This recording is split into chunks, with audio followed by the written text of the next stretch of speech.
back for another topic. This one we're going to focus around weed resistance. This is a topic that's become relatively a lot of focus on, and we've paid a lot of attention to it. And those of you who've been out to our answer plots, specifically here in Battle Creek, we've had some of these be addressed with how we can be more aggressive with some of our pre-emergent herbicides and burn down herbicides to be effective and more effective around weed resistance, slowing that wave as well as keeping our fields cleaner out there. Okay? So, how did we get here? Well, obviously, we were all in an industry where glyphosate was dominant, and it was very successful. So we didn't have to start paying attention or keeping up with a lot of these other herbicides. But what we started seeing in our areas, slower than other parts, obviously in the southeast of our state as well as the southeast of the nation, they started seeing more resistance, more than we did, and we started seeing more resistance to glyphosate creeping up in our area. So now around weed resistance, it was driven by glyphosate resistance, but it's been around for quite some time.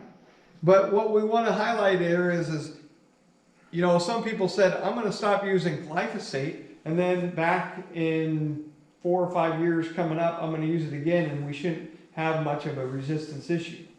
Well, as you can see, we're not slowing down to the number of species being resistant to glyphosate, as well as the area that's getting done.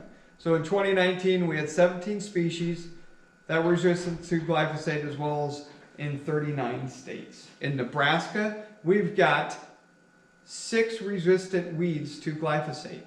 That can be starting with Palmer amaranth, that can be common ragweed, that can be water hemp, that can be kochia, that can be giant ragweed, and the last obviously here is either horseweed or mare's tail.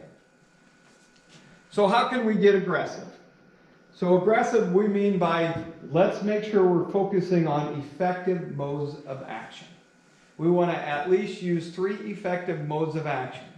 And so this is a block out in our Farmers Pride answer plot here in Battle Creek.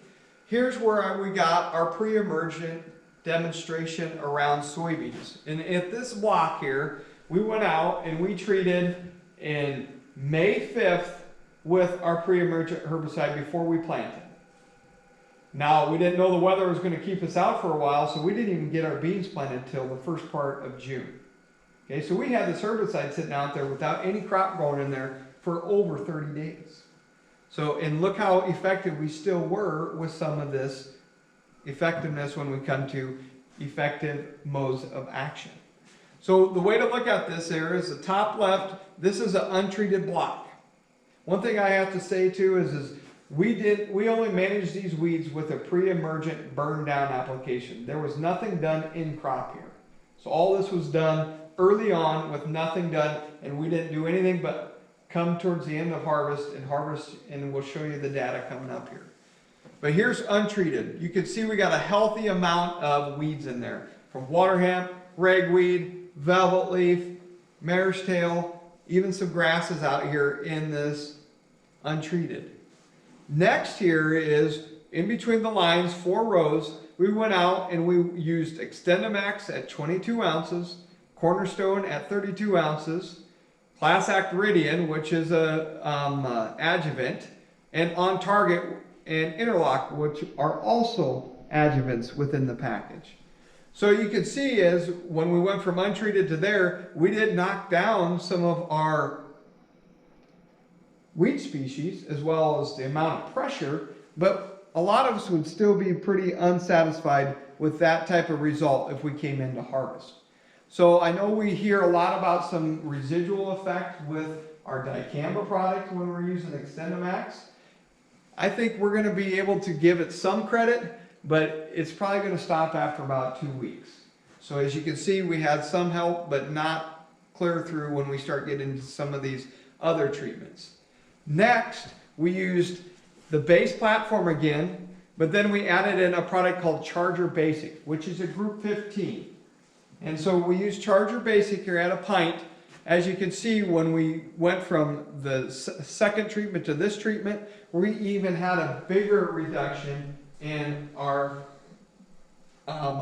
weed pressure and our weed bank here between these rows. So we're stacking these effective modes of action, and we're getting a nice response to that additional application of those products. Next, if we look down here in the bottom left-hand corner, we had our same platform of the products we used, but then we took out Charger Basic and we put in Dimetric Charge. Dimetric Charge is a combination product. We have a group 14 in there as well as a group 5 in there. And when we look at the rate and the condition that we have for weed species out there, that looks pretty darn clean. For not doing anything in crop, now we're getting some pretty good effective weed control out there.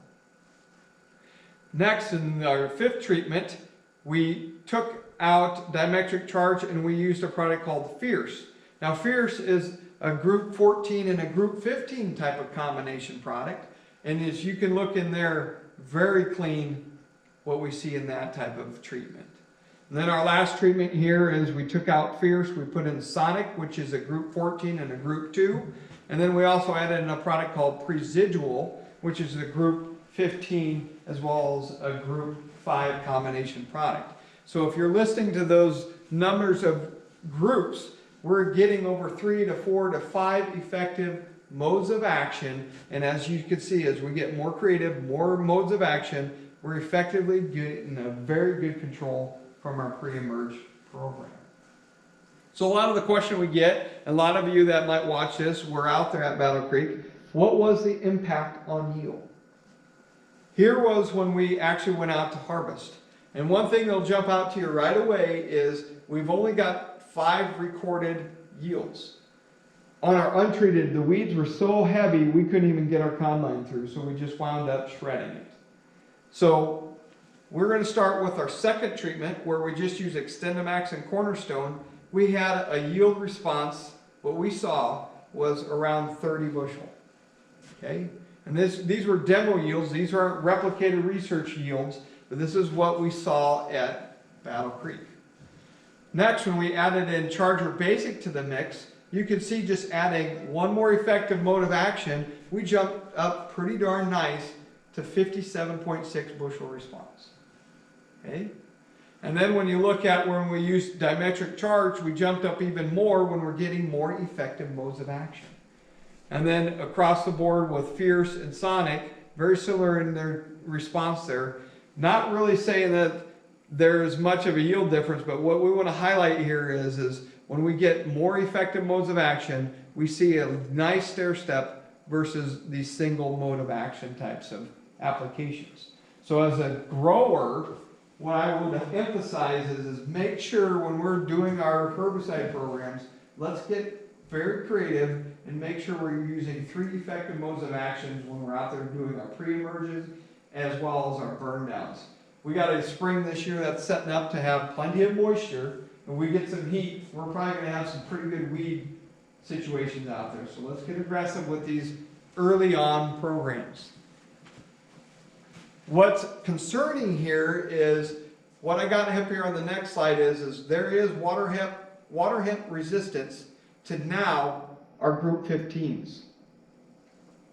And this happens to be in Illinois where they found it, in counties in Illinois. But what I want to highlight here is Warrant, Lasso, Dual, Outlook, and Zidua are all group 15s, but they work differently. They have different binding sites on that chemistry. And you can see versus the non-treated control, we have difference within this water hemp species and the resistance here in Illinois.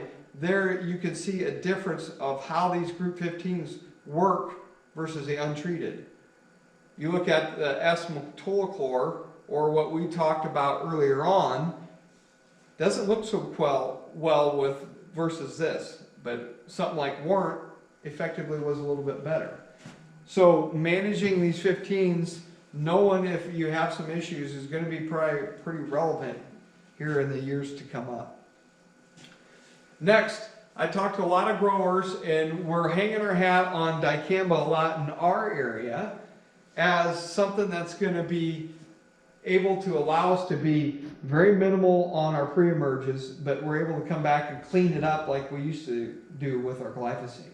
But here's some stuff that I wanted to show you from Missouri, and why I included Missouri here is they actually have a group, a population species of water hemp that they took from Nebraska.